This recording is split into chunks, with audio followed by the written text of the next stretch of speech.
the moon and star, come to me through fire and war.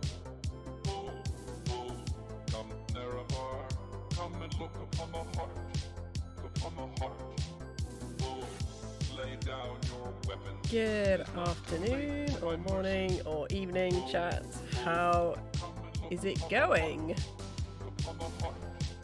Welcome to another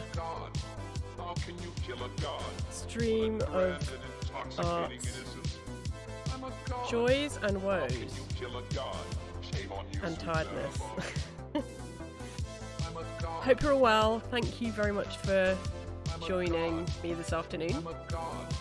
Previously on Able Love Charlie, I did some collage. I was looking at what was I looking at? Melted light tubes from an explosion at a research laboratory in New Mexico called Los Alamos, and there was an explosion. The technician was doing some drilling involving a block of explosive. It blew up, killed him, damaged the lab, and so I was working from photographs of the scene of the accident, which are really interesting and kind of slightly odd and forensic. And so by looking at that, I was really interested in the fluorescent light tubes that had all been melted and kind of destroyed part of the room. And so I started making some collages from those. You can see one here. You can see my nails are spectacularly, I don't know, anxiety nails. Yeah, so I started working with those, and I've just done a few collages over the week.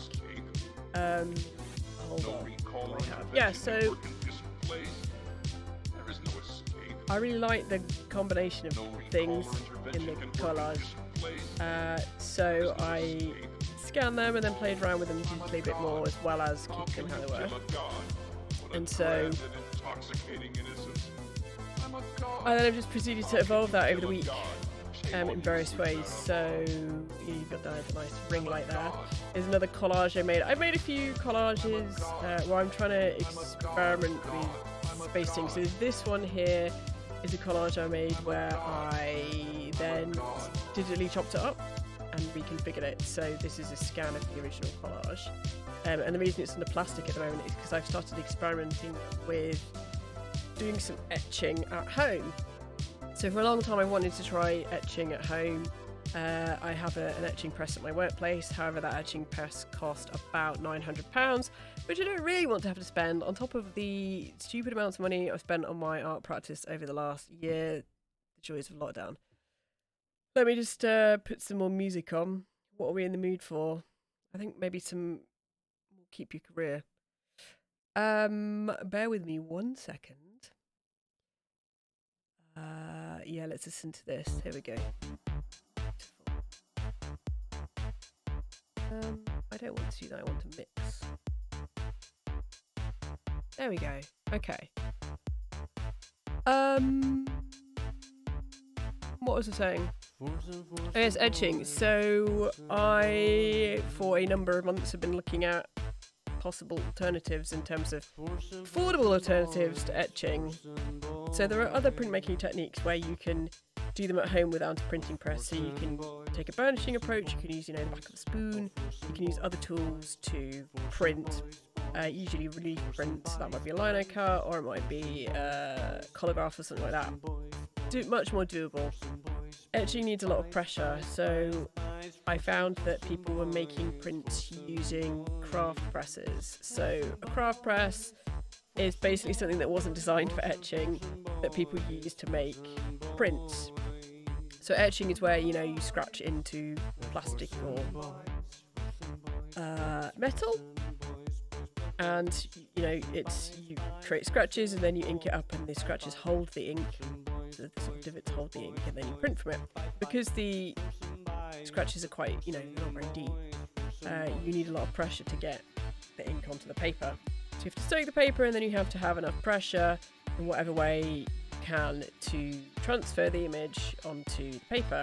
So people use all sorts of things. They use card cutting machines, they use car jacks, pasta making machines, all sorts of things, with the idea that essentially a lot of these things are just sort of mangles. It's like an old-fashioned style mangle where you put everything through. And so people look for alternatives where you're not having to spend.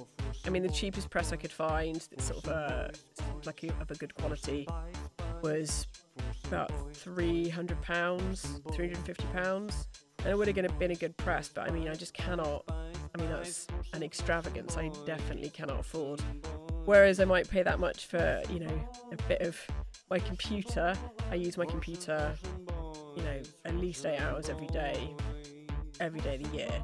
So cost per use is very minimal because I've worked that out because I'm a nerd. And £400 on a printing press I might use a handful of times a year potentially is just way too much of an ask. Yeah, so I bought a Sizzix Big Shot. Yeah, it's Big Shot Plus, I think, which basically it's a mangle where it's designed, you put dies through, like you would like a cookie cutter, and put it through with your paper and it cuts out the shape that you want. So people use it for card making, embossing, things like that. Lots of things I'm not a big fan of, but are very crafty, and that in itself is an interesting discussion as to why I have issues with that crafting type stuff, which I can't be bothered to go into at the moment.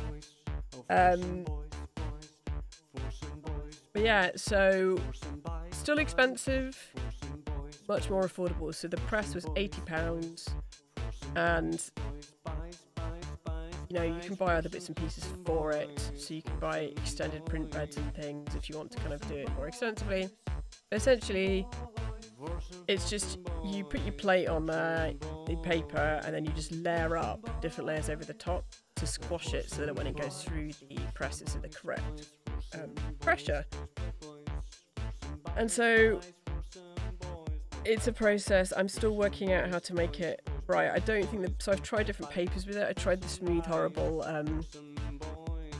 hot press stuff, soaked that. I mean, immediately, you know, the top layer immediately starts peeling off, which is just and it didn't really work. I tried it, you know, damp, tried it, you know, wet and blotted. I tried it soaked for ages, not soaked for ages.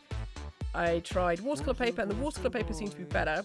I don't know whether it's because it's got more texture to pick it up, or I had layered things properly, or better, should I say, or whether it's just got more squish because it was cold press, so it had a bit of texture to it.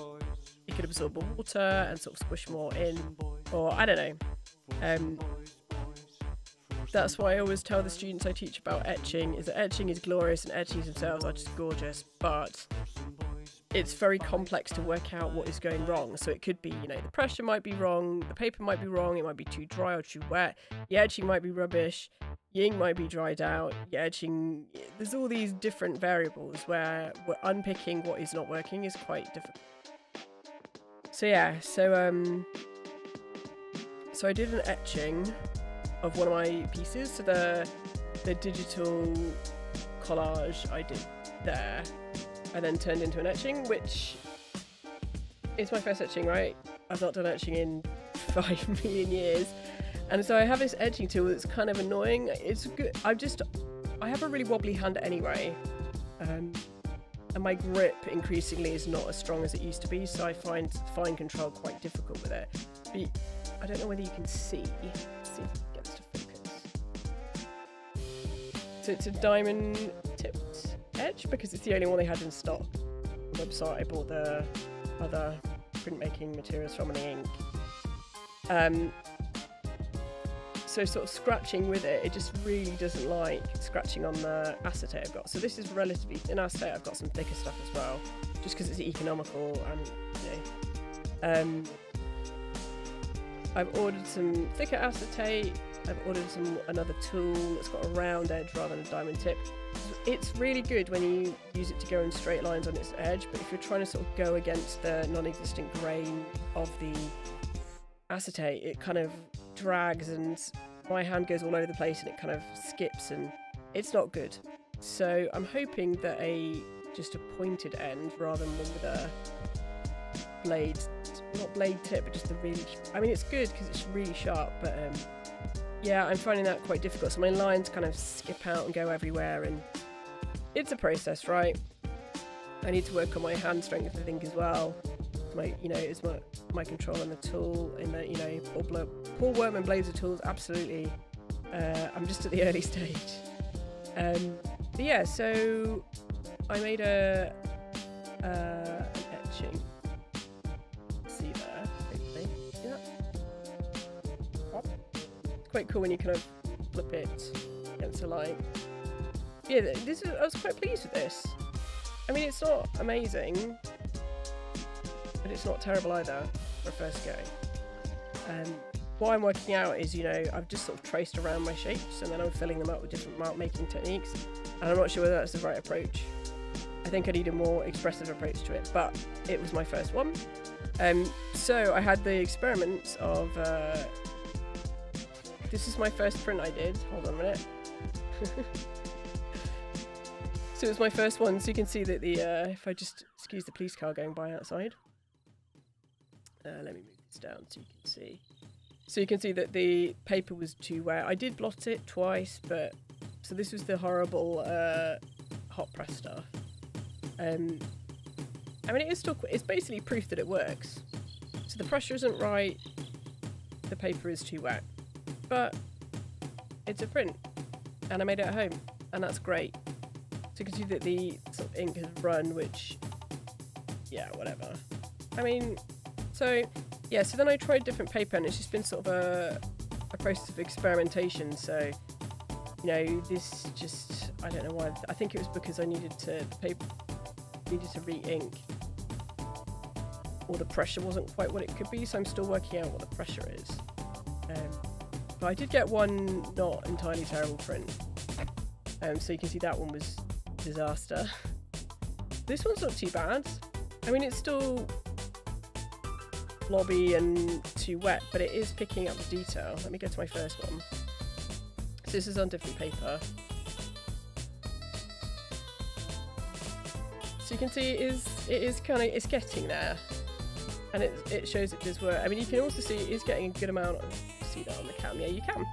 So there's a good amount of pressure that is being put, and it's about, I don't want to break my press, but it's about finding the right layering combination and seeing what works. Yeah, so it's a process. That's all I can say.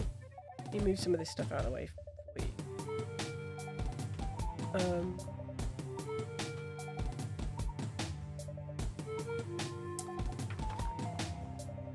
So yeah, I was starting to work on.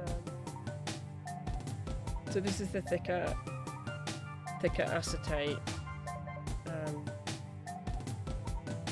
And I realised when I was doing this that this is still too large. I need to have something really small to work on to really give me an opportunity. So this one.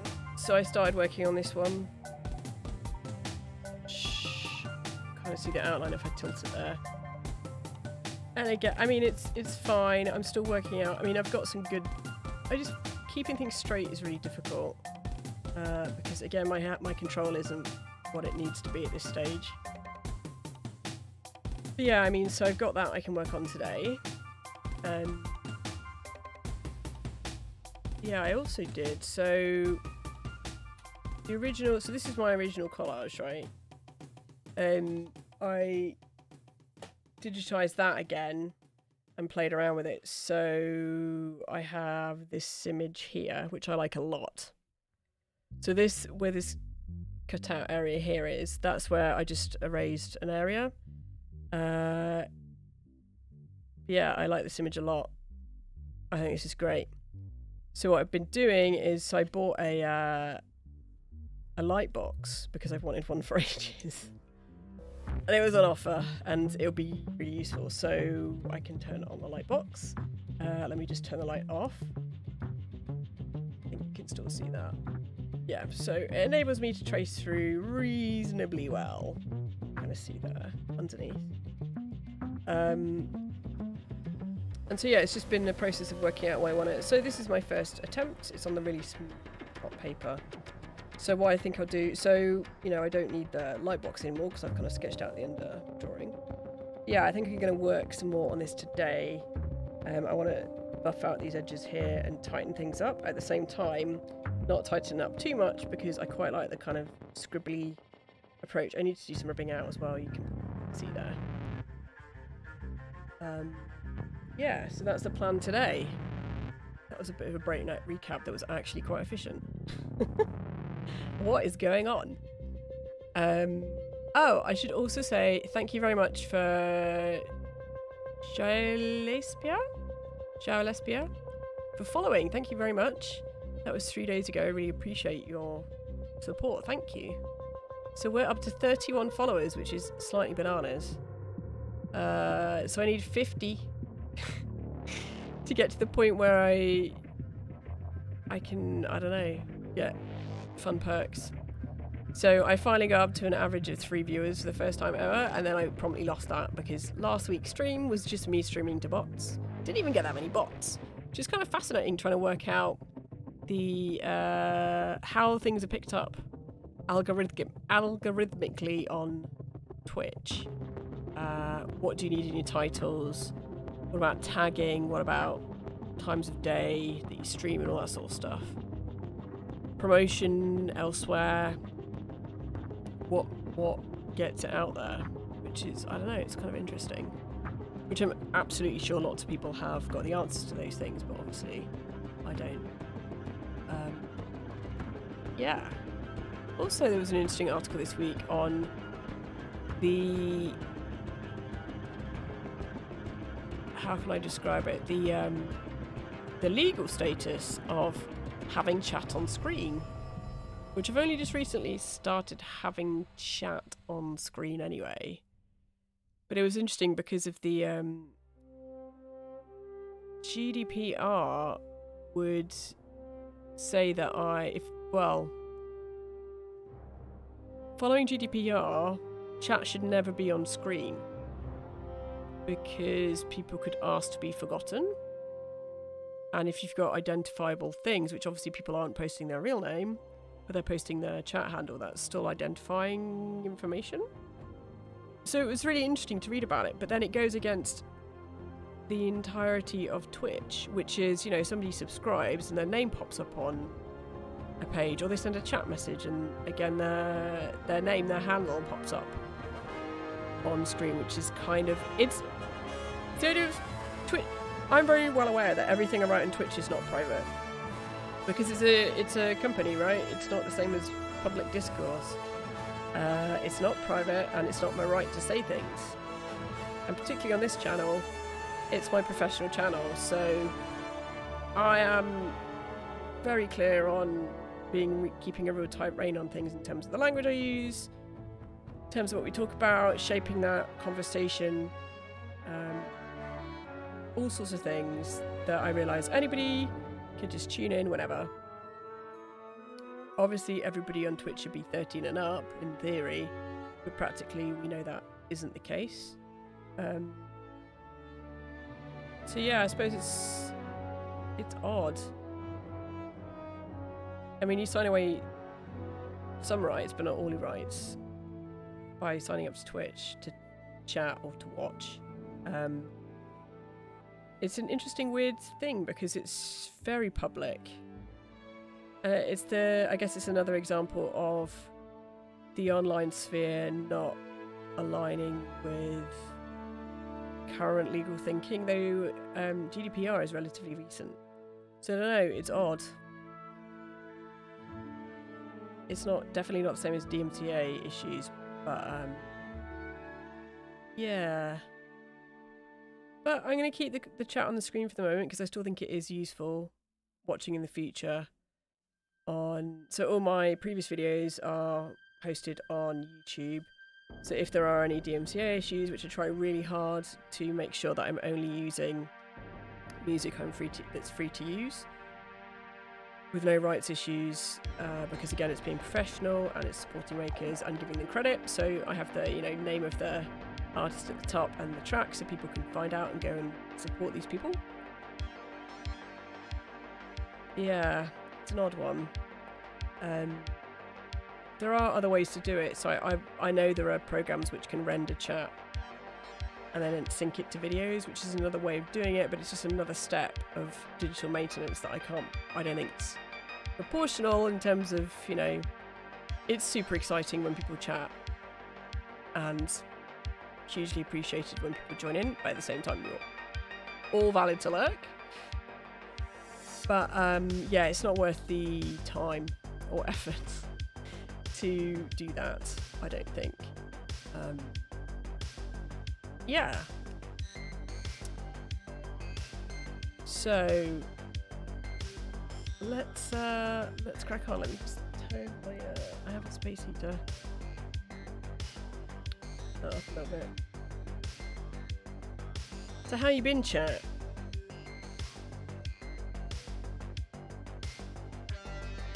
What has life been for you? Let's get some rubber. Oh, I have some new scissors as well, which I've written paper on to remind me. Which are really good, so much better at cutting out the tiny pieces on the collage. So yeah, this afternoon, oh, and I also have, I'll show you some other stuff, hang on. So I have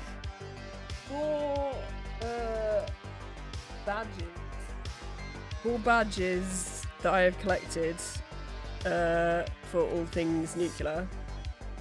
Hold on 1 second. So we can do a little tour. Find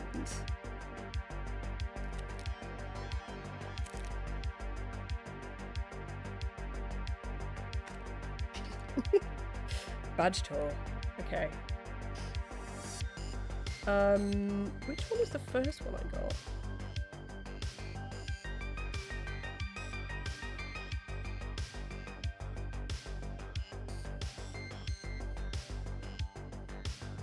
I think it might have been this one. Badge tour. So yeah, morale patches, which are really interesting. So looking at the work of Trevor Paglin, he's really interested in patch design and lore in there, because it's visible evidence of military groups that aren't supposed to exist or are very secret. So yeah, I found that really fascinating and love the textiles aspect.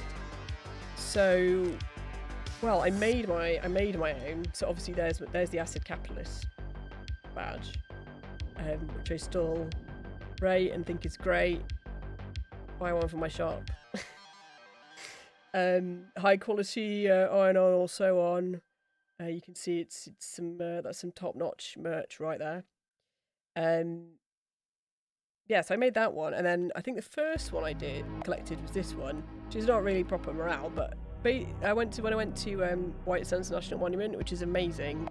The gift shop there was total nuclear nerds. It's a national park, right? All kind of similar, run by the National Park Service in the US. But they had, just because it's near where they set off the first nuclear bomb, Trinity,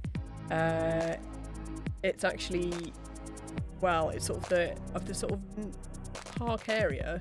The bottom half is, well, bottom section is a park, and then the rest of it is a missiles range. So at the top of it is where they set off the first bomb. So yeah, I started collecting badges. So I mean, we have all this one here is actually from the it's the American Indian Institute of Contemporary Art, I think it's called, which is in Santa Fe, which is one of the favourite museums I went to, or galleries, when I went on my Acid Capitalist trip. So I believe this relates to traditional indigenous imagery of a thunderbird. I think that's what that represents. Yeah, so then when I went on my trip to the actual Nevada National Security Site, they had a gift shop. They didn't have a gift shop in the place, unfortunately, but in there they had a museum of atomic history in Las Vegas, which was terrible, but it had a gift shop, and so I got some more fun badges there, which is symbolism is all kind of interesting. Oh yeah, because Mercury, Nevada, I had a hamburger there. That's the closed site they have on the test site, so it's just you're not allowed to go there unless you have clearance. There we have. So I don't have a huge number of them. This is my favourite one. So I've wanted one of these for a really long time. When I was doing research into nuclear weaponry, I found that every day on International Women's Day, they field all women crews in the nuclear command and control silos, which is interesting. And in one of the images for the news stories on one of the military websites, they had an image of a woman wearing this patch. So this to me is absolutely fascinating and I love it. And it took me a long time of internet sleuthing over a couple of years to find one out in the wild where I could buy it.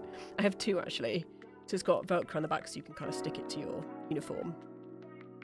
Yeah, it's just so bizarre and wonderful. And I don't know. It's got, you know, the imagery of Rosie the Riveter combined with imagery of, you know, Air Force stuffs to do with missile control. And then it's got the phrase "we put the missileer," just because it's just specifically designed as a morale patch to wear on International Women's Day. So there've been others. Another one I'd really like to get is they did one where it was a sort of a Wonder Woman style patch, and again it's just so odd. You've got this, you know, iconic image of Rosie the Riveter sort of mashed into this Wonder Woman who's, you know, seeks justice, is my understanding behind the character, and, you know, equity then is, you know, pulled into the imagery is pulled into, you know, mass destruction. So yeah, it's a real odd one. And that, my most recent haul, this one, which is, I think it's stealth bombers. I just like the imagery of it. So the atomic cloud with the wings. We've got this morale patch, which is an absolute classic, which I've actually seen people wearing. So my new interest in the spooky planes that are the apocalypse planes that fly around the world as command and control centres in case of nuclear destruction. One of the airmen giving the tour wore one of these, so, which I think is just hilarious because it's just the got milk thing, but nuclear weapons. And then we've got this one, which is a big one, this one, which I don't know, I'm assuming it's a morale patch that is, you know, it seems like it's a genuine thing, in the sense you've got all these designs here that all relate to. So this relates to Area 51, and all of these symbols mean something, so I could look them up and tell you exactly what they mean, but so it looks like you've got sort of belugas, and you've got roadrunners, and you've got scorpions, which relate to particular weapons projects, and the 5 stars relate to, I do know what that means, but I've completely forgotten. I think it relates to bases or something to do with 51. We've got a drone up there because it's where they do drone testing, and I don't even know, that's like an alien, but also kind of a jolly green weird spooky guy in a radiation suit. So yeah, the symbology is really interesting, which Trevor Padman has explored a bit. And then this one, which is probably my favourite one, just because it's just so bizarre. And again, it's another morale patch designed to be worn on the shoulders. So when politically correct warfare is no longer correct. And again, you've got a lot of symbolism that all relate to certain things. You've got the Grim Reaper and nuclear atomic symbol. And again, it's the combination of humour and not humour that is what is really, really important, which is why when I made, you see it very frequently in morale patches, which is why I included humour here. House deposit, what house deposit, for my trip. Because it's the idea of the humour is, I don't know, it's black humour, I guess, which helps people cope. So yeah, that's the most recent development. PS buy a badge. Yeah, put those away. What are we doing? We're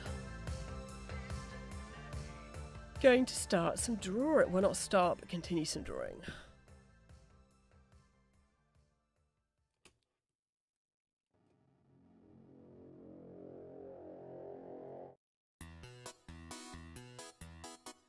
I've listened to this soundtrack so much. I need to find something else to listen to. Give me 1 second. Which I've listened to everything else as well so much, which is not great. What else can we listen to? We're listening to that at the moment. Let's not listen to that. Where is my edited list of things?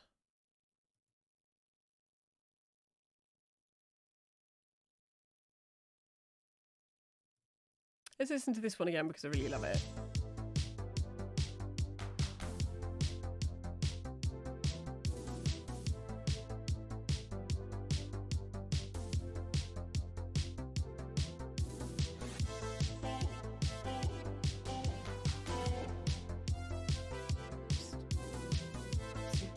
Zoom this a little bit. Wow. Well, the moon and star come to me through fire and war.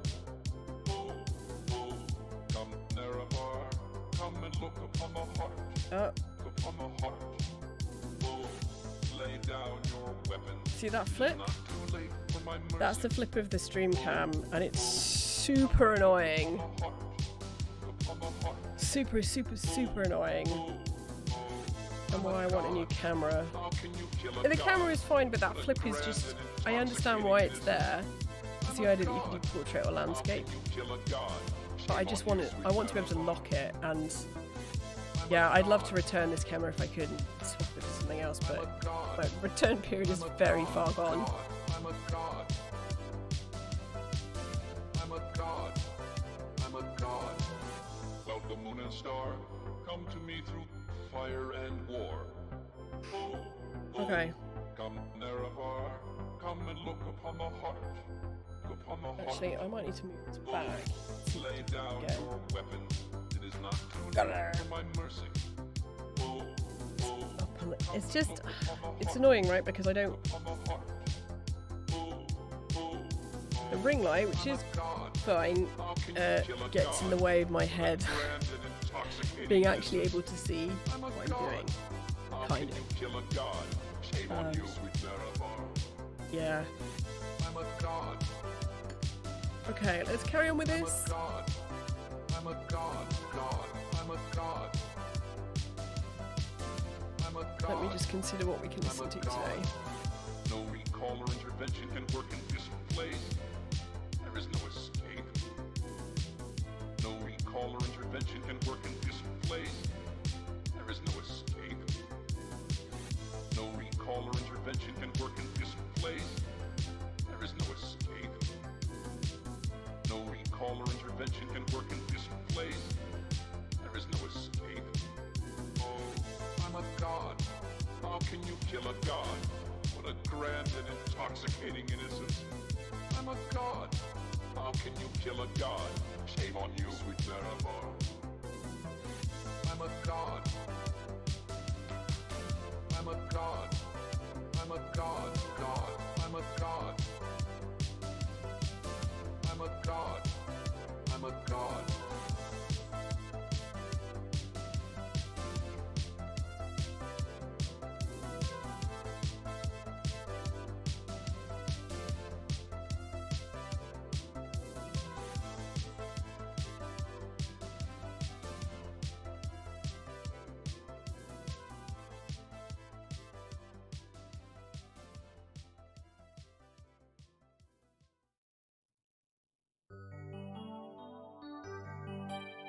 So yeah, what's my weekend has been this, and my flat is just a disaster zone of printing press and paper everywhere.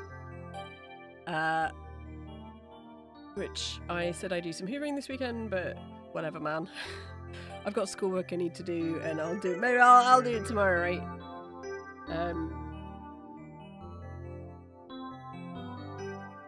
Yeah, so my weekend, oh boy. So No Pixel, which is a thing very dear to my heart, relaunched on Friday. So No Pixel is a GTA roleplay server with a really big following. So I've watched it for about 4 or 5 years. Before it was GTA, it was on Arma 3. And I actually signed up to roleplay in it, and I remember joining the server once, and I was too afraid. So yeah, if I planned more carefully back then, you know, I could be leading a different life of being a successful Twitch streamer and GTA roleplay person. But clearly that didn't work out because I was too afraid to move around. But yeah, it's been really great just watching new players join and, you know, old players come back, old characters and new characters. But yeah, it's been so good. When I watched the person who kind of owns the server and is sort of the figurehead, I watched his character, one of his characters, walk through the new world. It was just, it was so good. I was actually getting a bit teary. It's like, oh, it's so good. And it was so lovely to see characters back together where they, you know, maybe in the past they died, or, well, actually no, they can't do that yet. But just they've lost their memories to greater or lesser extent. So, yeah, of course, Moon, one of my favourite streamers, he played this character called Young Dab.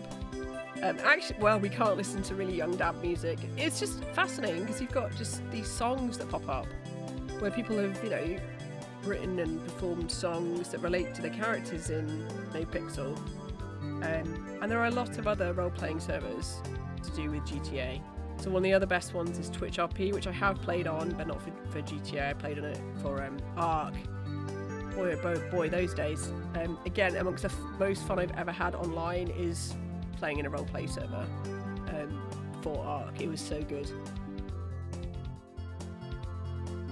And that sense of community, sort of fun and silliness and seriousness is what makes roleplay so good. So, yeah, it's a weird world, but it's a bit, I don't know, it's, you know, improv. And this track reminds me a lot of No Pixel, because it relates to one particular character, the fabulously named Curtis Swelleroyd, who drives around in a cool car and is really good at shooting people, but spends a bit too much time getting his clothes right, and he's not the sharpest tool in the box, but he's still pretty great.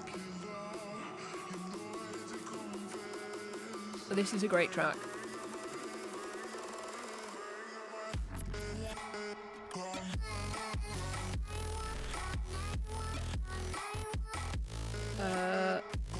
Yeah, so Moon, he came back to GTA RP. He said he wouldn't do it, which I knew was a complete lie because he actually does love GTA RP, and he mentioned that relatively recently.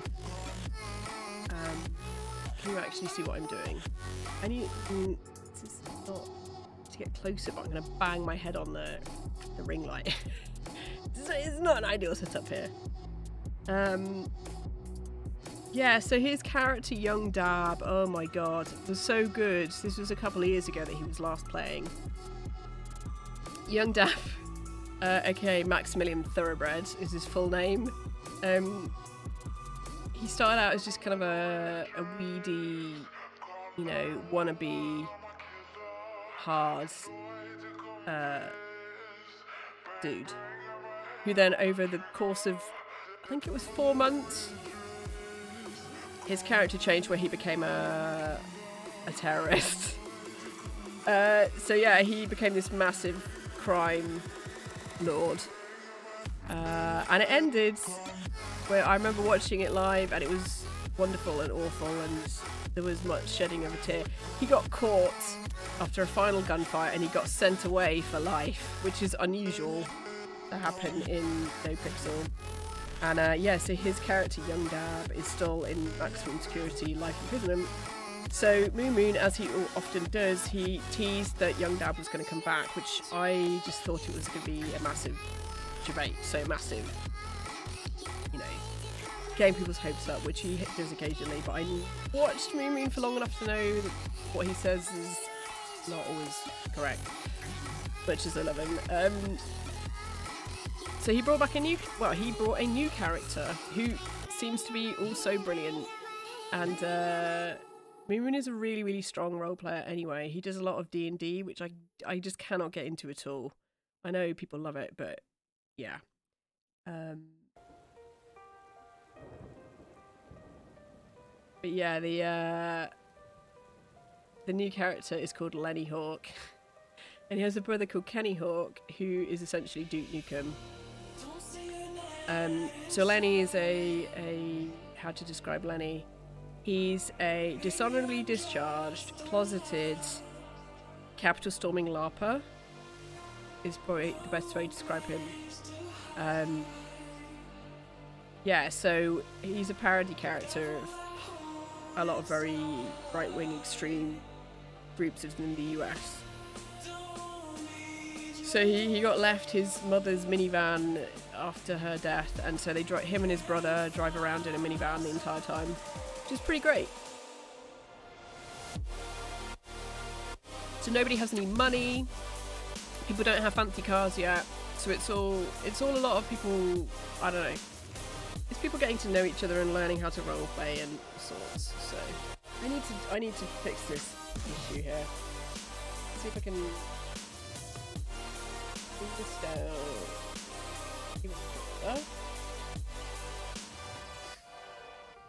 Move this so you can see it, and let's bend my head down. This is very scuffed. Hopefully you can. Let me just mute my mic.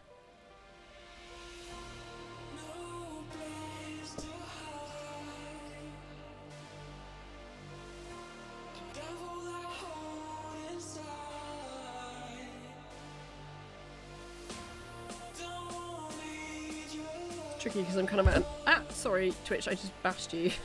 Sorry chat. I have to sort of I'm at an angle to the mic, which is what you shouldn't be doing if you're going to use the mic that I have, which is great, but you need to be very close to it for it to work effectively. By the way, if you're listening and the music is too loud or whatever, you need to give me some feedback on that. Yeah, let's do some drawing or some shading even. So these outlines that I've got here, they're fine, but they look a bit not great. So I either need to soften them or sharpen them up or rub them out, do something with them, because it's not really working. But yeah, these new pencils are great.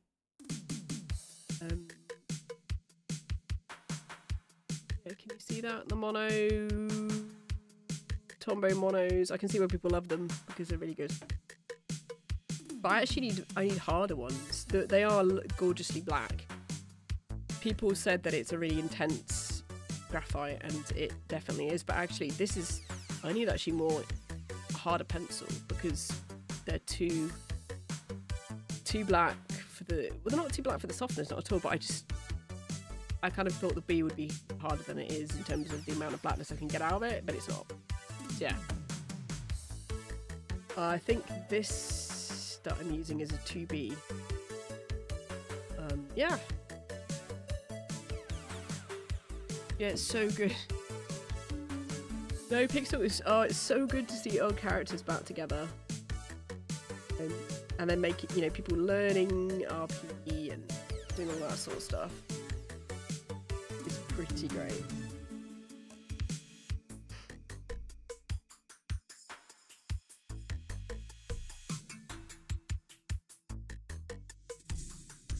What's I doing? I turned this for a reason.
Also, what's nice with watching the new players and viewers come into GTA is that I mean, I've watched it for 4 or 5 years, so you know a lot of characters or how things work, which I'm still learning and discovering because they've got new mechanics in. So how things work within the game world. But it's just lovely seeing other people learning and understanding, whether it's a viewer or a player.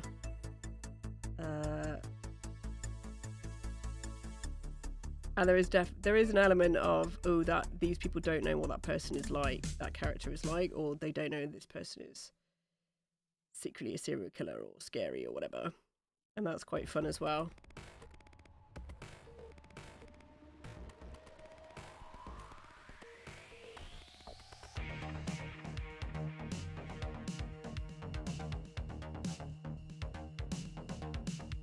I need to try not to smooth this with my hand as best I can.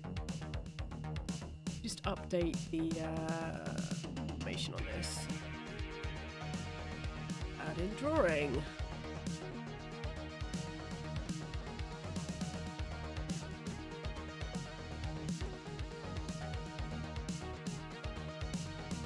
Okay.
So I need more line weight variation in my outlines, or I need to get rid of them.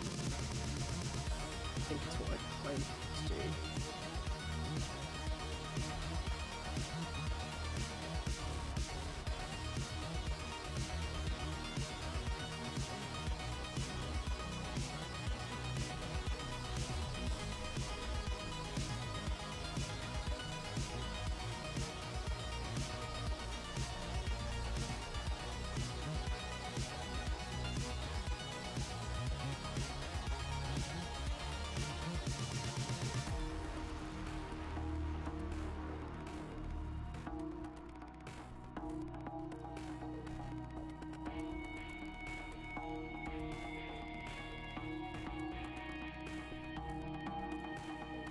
Oh, that's what I was thinking of playing. Hold on one second. I was thinking of playing the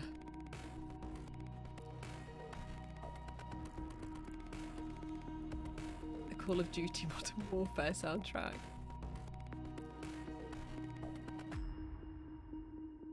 This reminds me of it. Hold on. Let me just bring that up.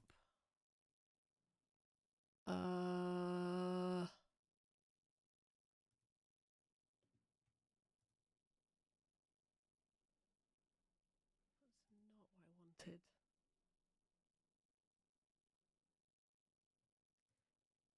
Let me just play this one track, which is my favourite track. It brings back so many good memories of playing Modern Warfare 2 and dying over and over and over and over and over and over again. Let me find it, hold on.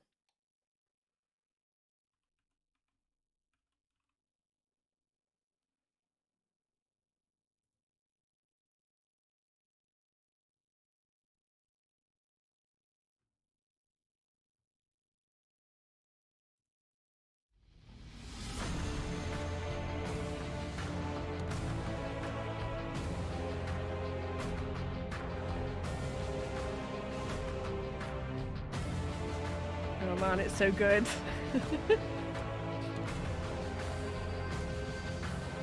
Just turn this up on my headphones really loud.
So Modern Warfare 2, an ICBM is set off that hits Washington DC, and you have to go in and you have to try and retrieve the president from somewhere around Washington DC, and try and retrieve other important members of the government. And so you land in Washington DC and everything is destroyed, and yeah, you have to get across the White House lawn and then get into the White House and go and take down the opposition, who I think was some sort of generic Russian/East European fake country background humans. Yeah, and you just dying over and over and over and over again. It's not that hard, but I'm just not that good because I panic under pressure. Yeah, and it has this amazing soundtrack, which is just top notch as you die over and over. It's so good.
You have to run up to the roof, and you have to shoot down on the helicopters, and then you have to get in a helicopter, and then...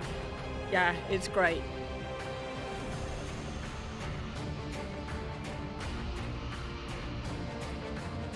And nothing works because of the EMP pulse from the nuclear detonation, and it's good times while starting over and over again.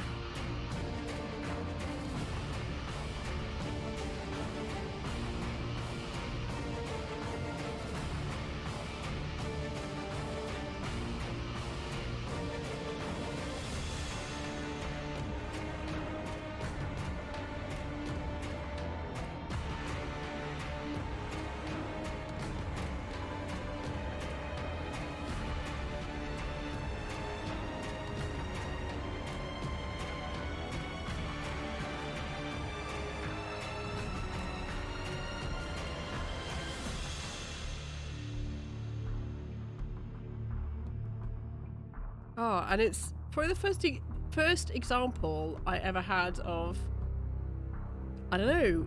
So at some point in the campaign, your team gets betrayed by one of the team members, and you end up being shot by that person and killed, and then your crew gets burned, and it's just awful.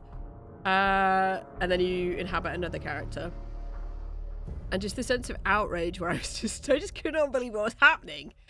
It was the first time I've ever experienced that in a video game, and it was just glorious. There was a lot of rage. Yeah, let's listen to this. Hold on. Because I think we can probably listen to this without this. Let me just see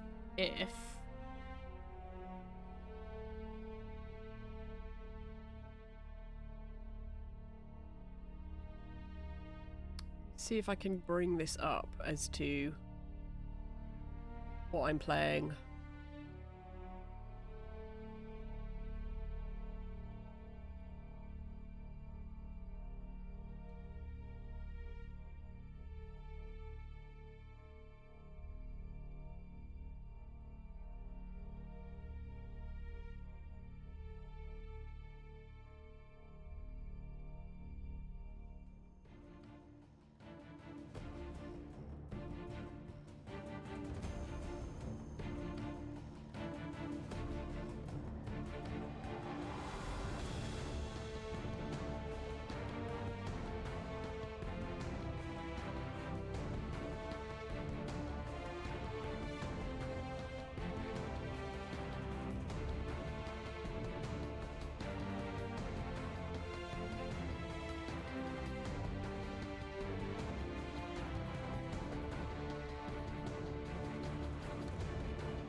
Sorry, I'm doing things.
Okay, sorry, chat. Promise I'm trying to do something useful. Let me add in source.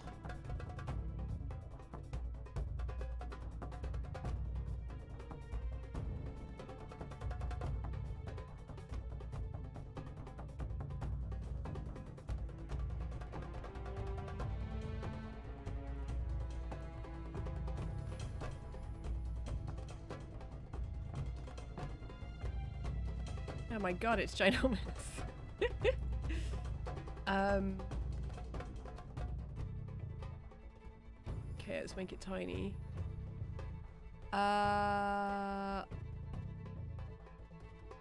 Is the correct?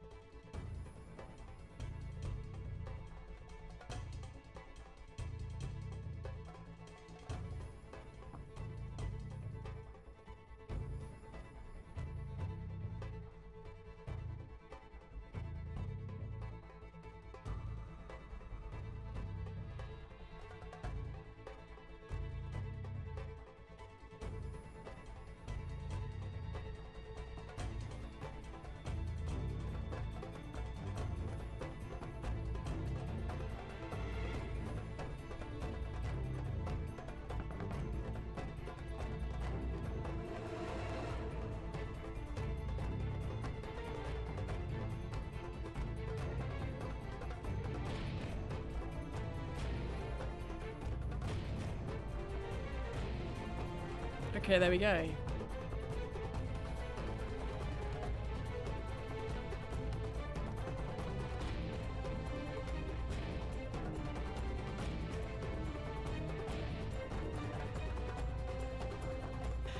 I feel like this is maybe a bit too intense for this stream. But let's listen to it for a little bit. Then we can go back to things. Oh boy.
So I had a really interesting comment from a friend of mine who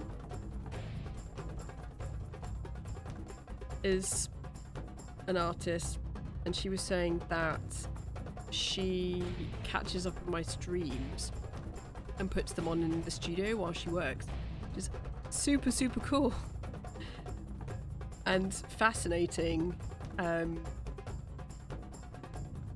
Just this, I don't know, I suppose it's, you know, like a podcast that you have that you listen to whilst you work, but I'd never really thought of my stream being used in that way, which is kind of stupid because a lot of the time, well, I know a lot of the time when people have Twitch on in the background, that it's the same as having the radio on, so it's something you can sort of tune in if you can hear something happening that's kind of, you know, catches your fancy, but otherwise it's just company in the background almost. So it totally makes sense, but it was, you know, awesome to hear that my streams have helped people like that. What I mean by that is it is helpful to people in that way. People like that, those artists.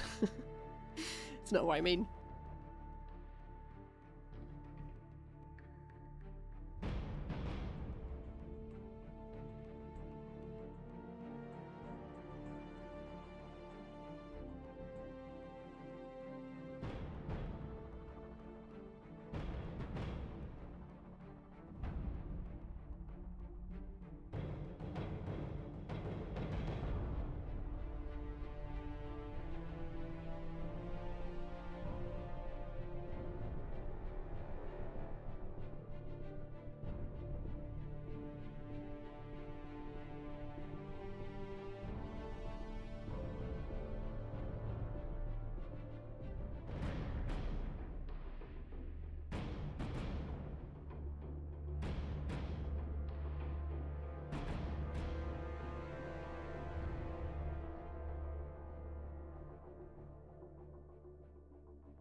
So thinking about that idea of the stream being used almost like a podcast.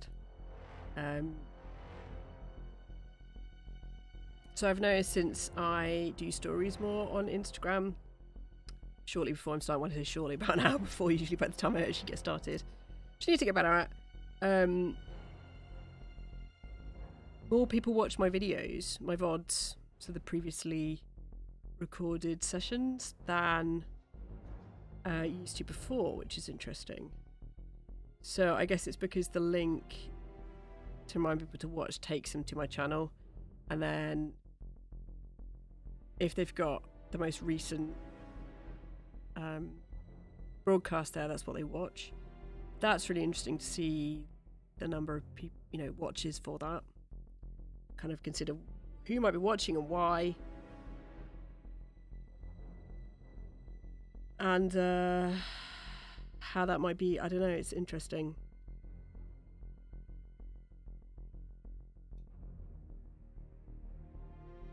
For example, last week's session, nobody watched live, or maybe one bot, and I think a maximum of one viewer at some point. Contrast that to when I had loads of people, I had, you know, 10 people in one go, which is madness. But then the video that nobody watched live then gets 30 plays when it's the VOD itself, so the video rather than the live thing, which is interesting again as to why, who am I watching, why, and all that sort of stuff. I've got to be really careful here not to tighten this up too much, so I want to keep the kind of looseness, but then it's constrained too much within the outlines, and I don't know. This is my first attempt at something like this, so, you know,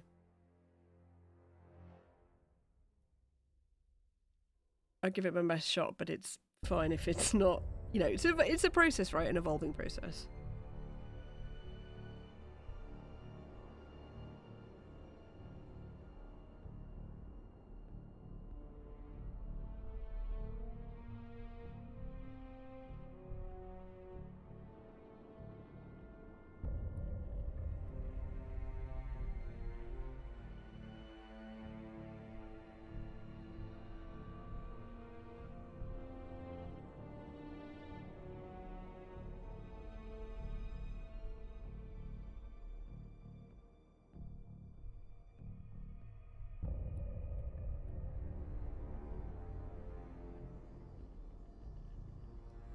Track is this? Satellite compromised. So Modern Warfare 2 had it's still held up as being one of the best. Well, the reason why I played it was because it was recommended. I wanted to try a Modern Warfare game. It was on offer for something like 50p or something, and it was recommended as a good story first-person shooter in terms of you can do the online stuff, but it's about the first-person campaign, where people said it was really good, and people still rate it. It's very well known because of one particular level that was very controversial at the time, which is based around the idea of you are playing somebody who's infiltrating a terrorist cell, and in the process of you know, finding out information whilst being part of the cell, you have to do a terrorist attack on unarmed civilians, and it's called No Russian. And it was extremely controversial at the time because it's very obvious wanton massacre type killing, which puts you in a very uncomfortable, deliberately designed to put you in a hopefully uncomfortable position as a player. So whenever you have to play the level. Whenever I've played it, I never shoot any civilians. I shoot cops, which is also, you know, not great. But yeah, and there's some artists that, oh, I can't remember the name of the artist, but did an amazing piece where during the whole of the No Russian level, they shoot at the TV screens only. So you kind of walk through the airport with the rest of the terrorist cell. And yeah, just extremely prescient, wonderful commentary on media and issues surrounding the media and issues surrounding gaming and things like that by shooting the screens instead of the people. You know, tied into the idea again of, you know, video games causing violence, which they don't, because all the research says that. Yeah. So, I mean, it was still pretty messed up. I mean, I played it as, you know, only relatively recently, and it's a really old game. Is it 2009 or something like that? 2009? I think so. So it's not exactly new, but it's still, I mean, it's still brilliantly uncomfortable, which is what games should do. They should transport you like good fiction, and they should cause you to think about things. Not always, they don't always have to, but it's a great example of the mechanics behind gaming pushing you into places where perhaps you might not want to go there, which can be for good or ill.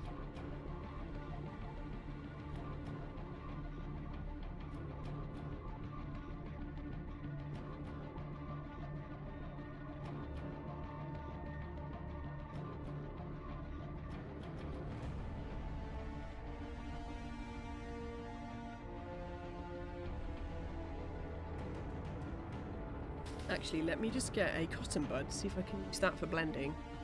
Oh, back in one sec.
I need some of those cotton buds where they have a square end or kind of an angle there.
Why does my...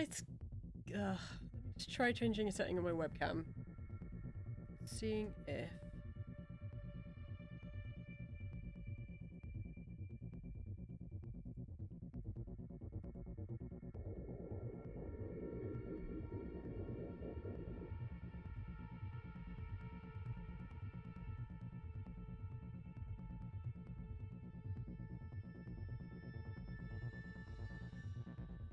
Let's try doing exposure as a priority here rather than frame rate.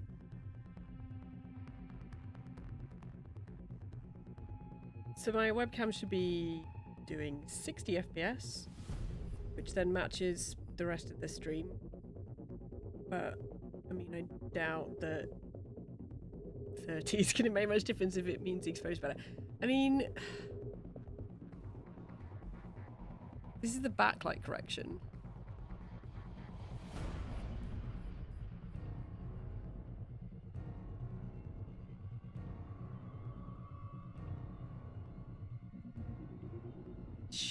I don't know.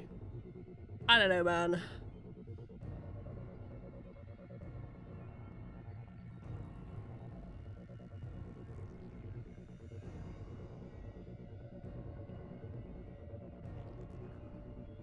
Something else I looked into is how people use cameras for webcams, and yeah, again, we're talking, I mean, that would be... So I only stream at 720p, in that I could stream at 1080, but a lot of people aren't able to watch 1080p. And when you're not an affiliate and not a partner on Twitch, you don't get the option to change your streaming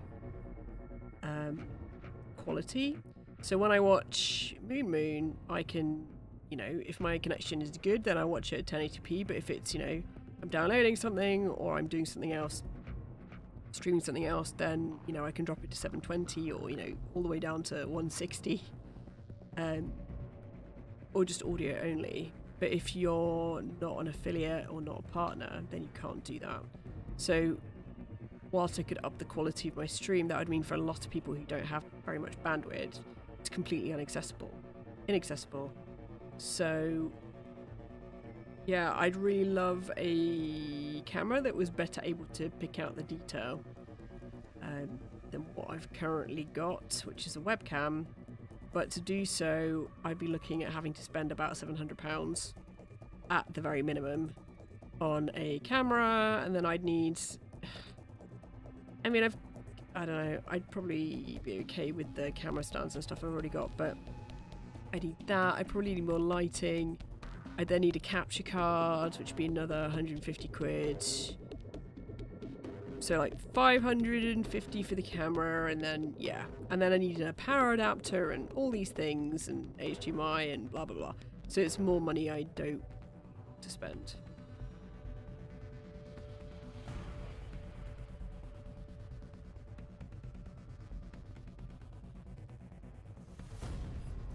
Now, apparently when we come out of COVID lockdown, there's going to be a massive spending boom because people will have saved up all of that money by not doing very much over the last year. And I want to know who these people are. I mean, I suppose it's people that don't have to commute. But, I mean, I don't tend to go on holiday very often, once every 2 or 3 years, but, I mean, I've just spent money I would spend on going on holiday on art materials and upgrading my PC. So, I mean, I'm not exactly rolling in it. In some sort of new way.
I think this is the soundtrack when they detonate the, This is no Russian.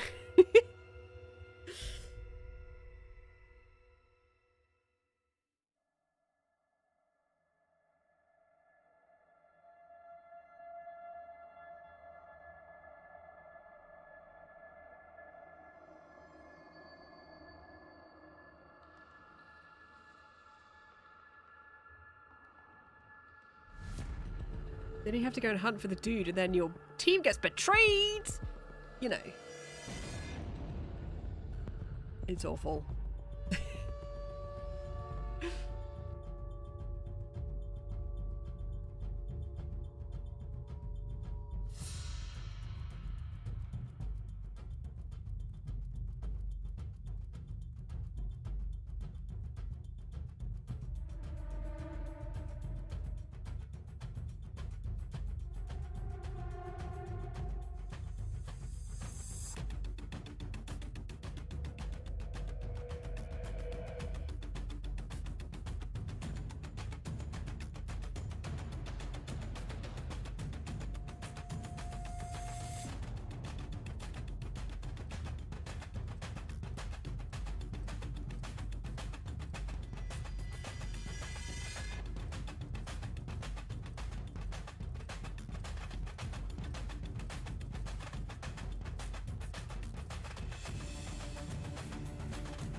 Hans Zimmer did this music, but let me just look something up.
I was wondering whether this music, the composer of Miami Vice, well, the film version of Miami Vice, whether this was the same composer, but it's not.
Wonky lines.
I think this is the running through the favela bit. Yeah, chasing Rojas. You have to jump across the rooftop and then jump into a helicopter and lift off.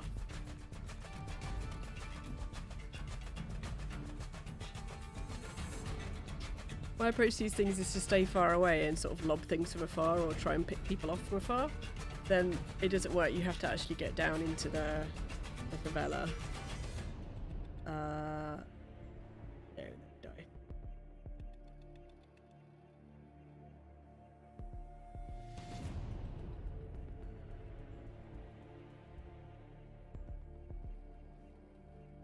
I just don't get the people who have the patience to speedrun things and die over and over. I understand how people get satisfaction out of speedrunning, but I just do not have the patience for any of that. Because I just get... I could die if you... It's like Control. Control is interesting. I've got to a difficulty stage that I don't think I can overcome. Have I got loads of flickering going on my screen? Hold on a minute.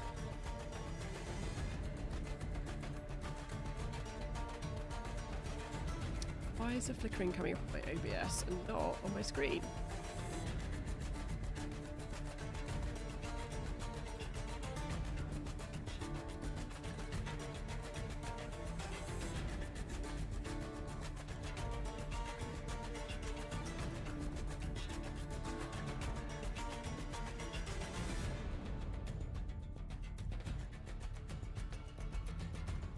It's a little bit better.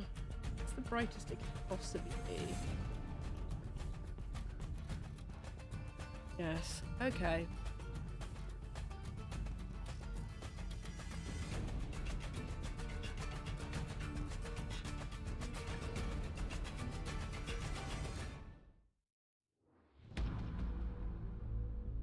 Maybe it's just the amount of white paper that's throwing things off?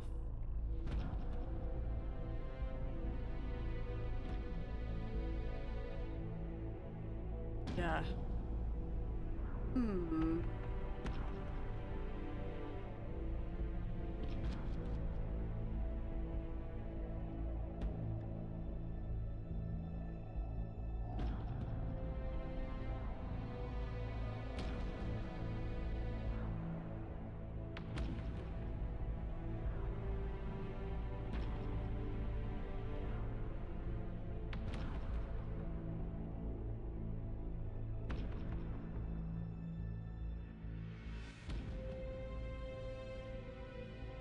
Oh boy.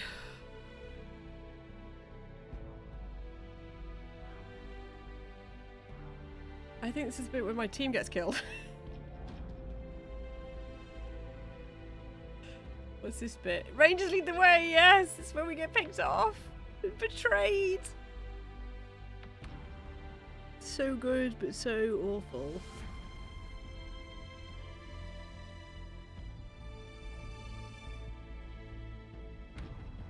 I think I actually cried.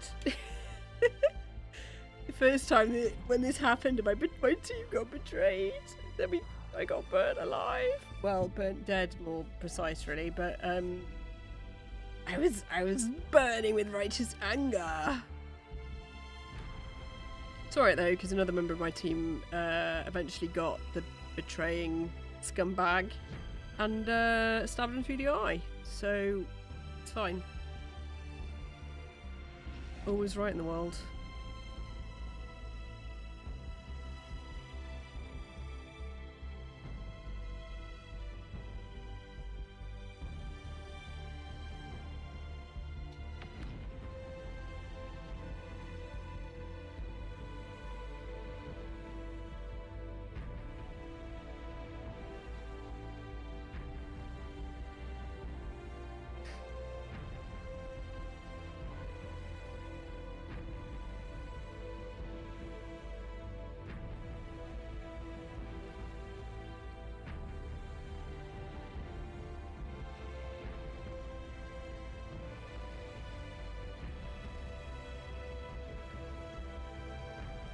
And it turned out that the terrorists the lead terrorist who tried to take down, and did take down He was just a patsy, and it was all a secret faction of the US government who set off a nuclear weapon on its own territory, or encouraged that for larger political gains. To take over the government.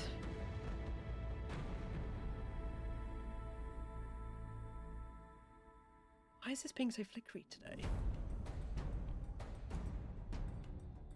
So my light isn't flickering. It's the webcam. It can't cope with the white level of white. I don't fully understand why that would be.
I think maybe we'll leave this one for the moment, and we'll do another drawing over the top of the previous one.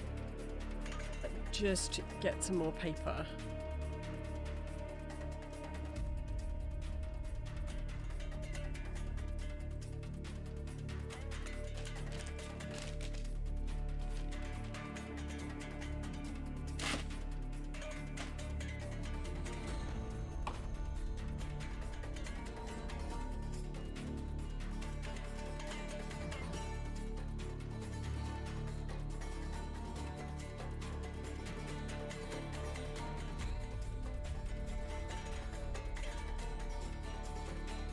And we can try doing one that's less, I don't know, more expressive, maybe?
Okay, let's try doing.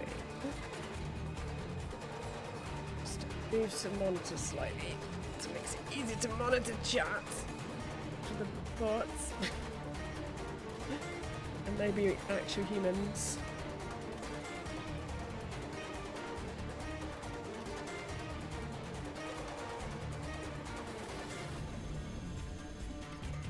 Okay, let's see how possible this is to do. That's super flickery.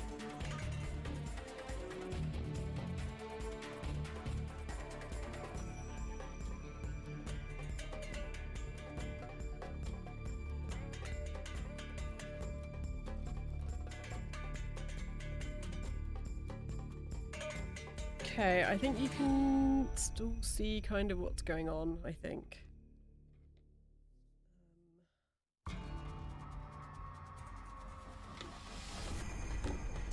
Yeah, I think we'll listen to something other than Call of Duty right now. Let's listen to something else. Bear with me 1 second, chat. Let's listen to something else whilst we're waiting. Let's listen to this.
Sorry chat, I'm doing stream stuff.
Okay, let's listen to something different.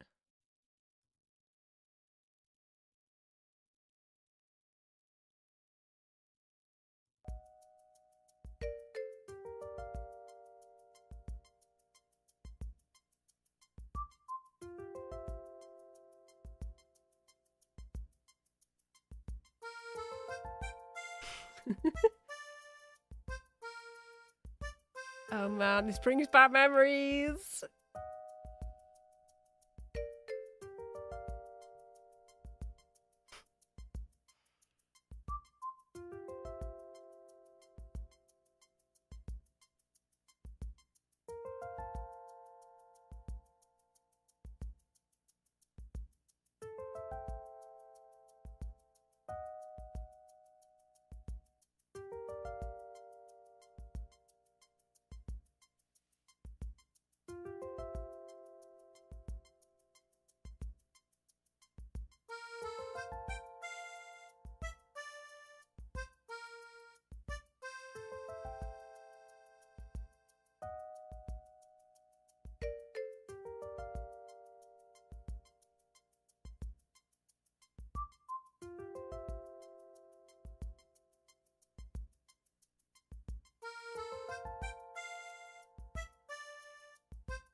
Wobbly lines.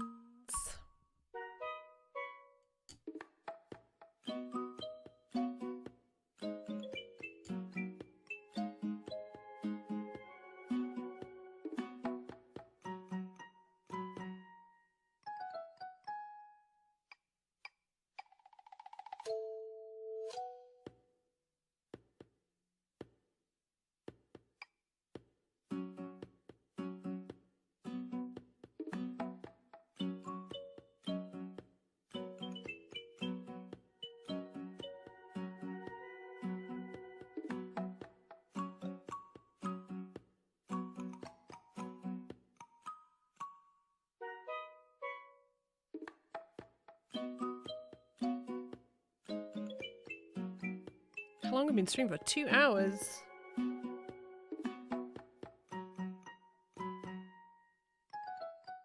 Imagine I'll keep going for another hour or so.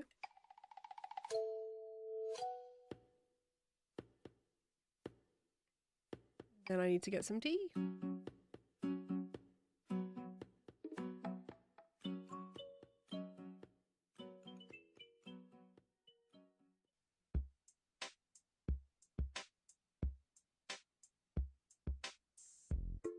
can imagine what will happen here is I say I want to do something a bit more expressive and looser, and then I just end up doing the same thing I did before, which I really don't want to do, so I'm trying to vary the line weight more and not just draw around things.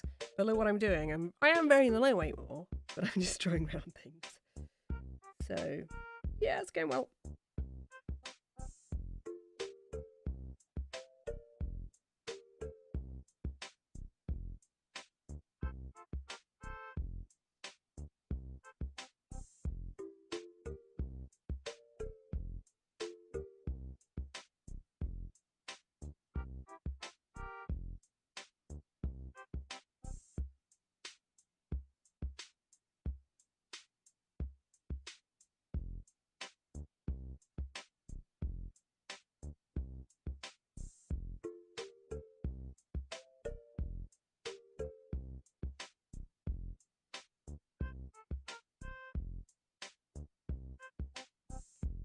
I started rewatching The Expanse, which I've not watched in forever. I think I watched the first 2 seasons and then I fell off the wagon. Because the 3rd season was apparently not good. But then it picked up again. So, you know.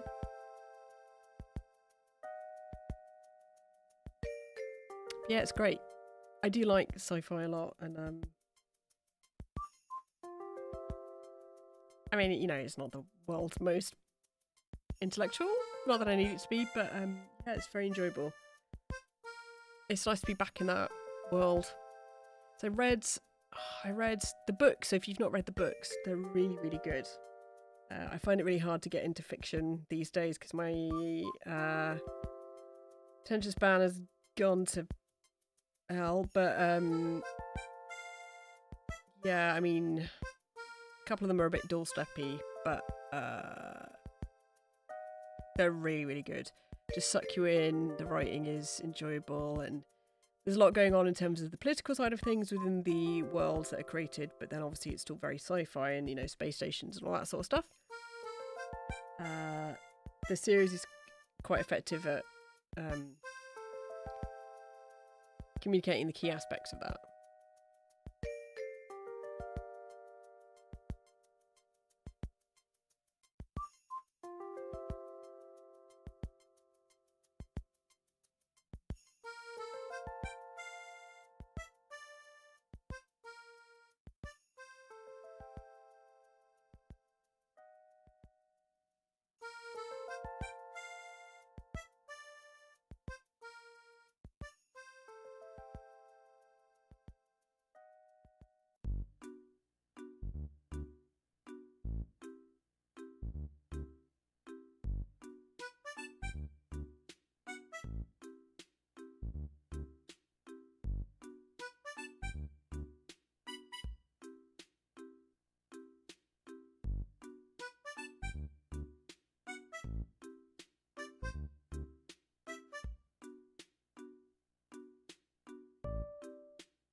Hold on a minute. I've just thought of something. Let me just turn the light up for you, chat, so you can see what I'm about to do.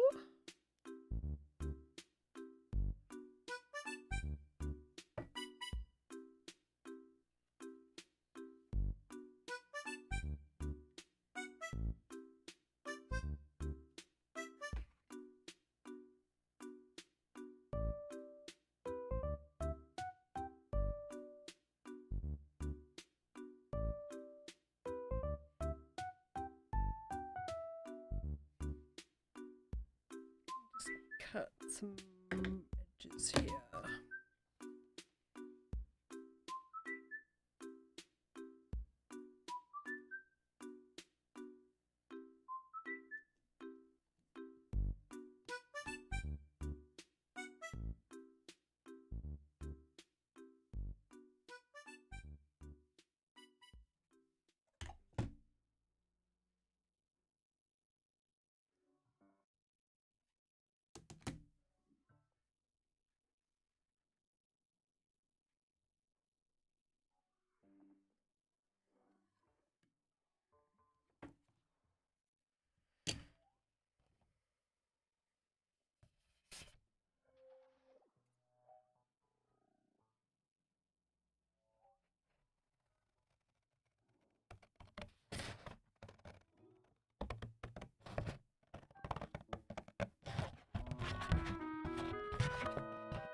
just get some tape back in 1 sec.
It's the first hum of the stream. Let me put. I now have a emoji. Hold on.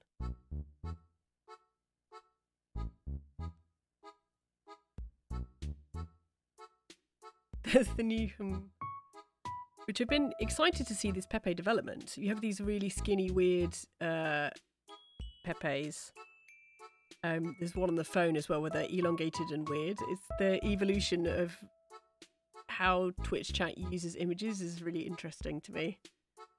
So now we've got this, which I think's an appropriate...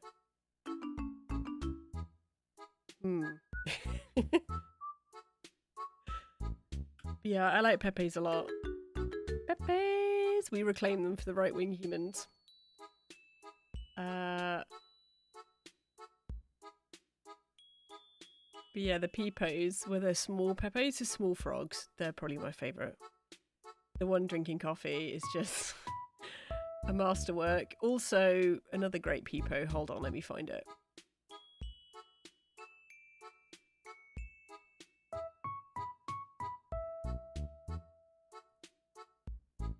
So peepers.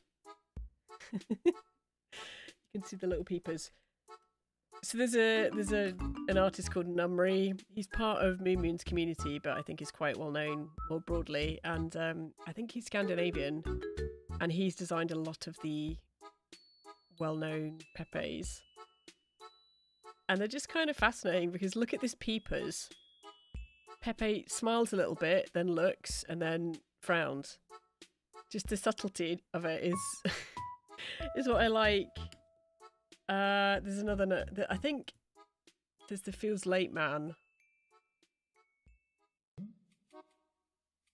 Is another numbery one, which I enjoy a lot. Yeah, they have these new Pepes where they're really grotesque, and they are absolutely fascinating because they're really brilliant animations. But are just astoundingly grim. And it's interesting because it's kind of animation being used properly within Twitch, which you get animated emotes all the time, but this seems like it has more to it, and I don't know, it seems like it's a new development in Pepe technology. Yeah, so how is this going? I think it's going all right.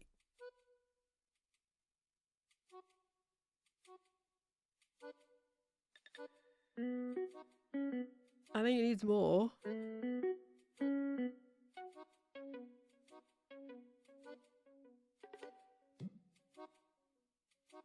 But I quite like it. Maybe it's done.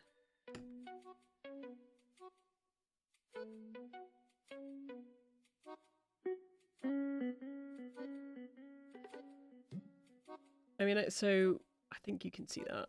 I could do that section there. Let's just keep going for a little bit more, and then I need to finish up and get some dinner.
So this is odd, right? Because it's something, it looks like something I would do in about a minute using blind contour drawing, but it's obviously taken me, I don't know, half an hour so far? Hour? 45 minutes? I mean, I can tell you exactly how long it gets when I get the video, but yeah.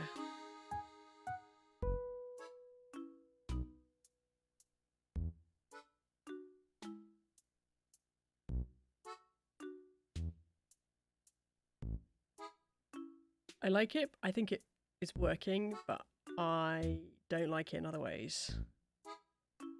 So maybe, I don't know, maybe some of the lines are doubling up or something.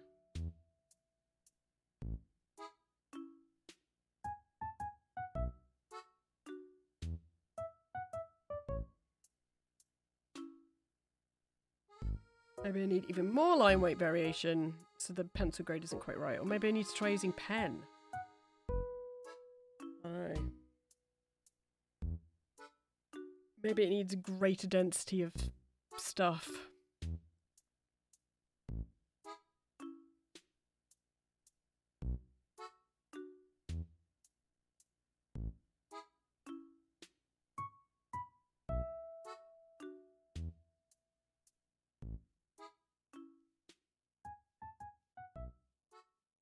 No. Anyway, Twitch chat. I think I'm going to call it an evening. Morning or afternoon, wherever you are. At this point, I'm going to tidy up.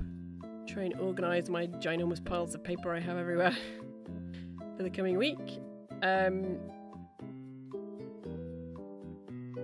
ponder more on this. Is this done? I think it might be for the... I don't know. To live with it for a little while.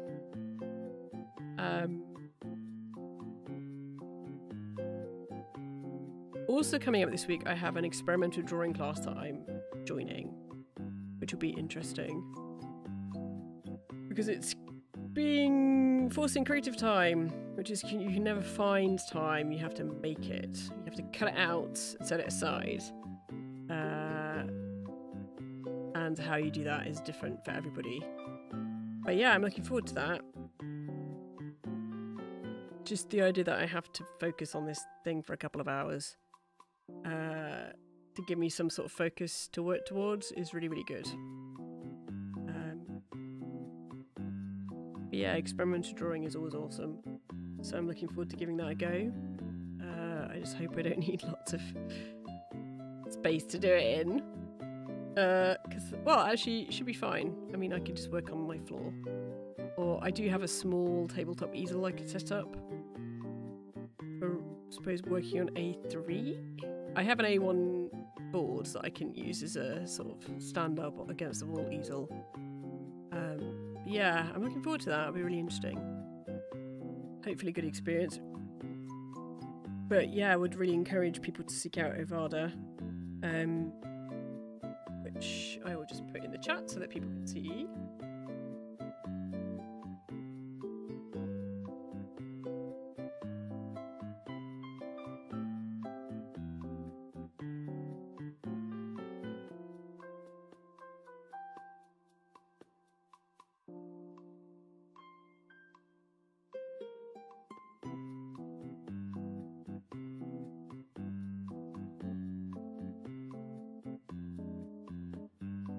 Yeah, it's a artist-led group based in Oxford. I think, is their website down at the moment? No, it's fine. Yeah, check them out because obviously it's remote classes at the moment, so it doesn't matter where you live in the country or around the world, you could join in. And there'll be artist-led sessions, which is really great. I know 2 out of 3 people who are leading them, so I'm really looking forward to that because it'll be interesting to see their takes on experimental drawing for my own practice as well as the students I teach. So yeah, I've got that to look forward to, which is weird, having something to work towards, having something to look forward to. What a weird concept. Anyway, on that jolly note, thank you so much for hanging out and joining me this afternoon. I hope you have a lovely rest of your morning or afternoon or evening, and I will catch you hopefully in a week or so. Yeah, thanks so much.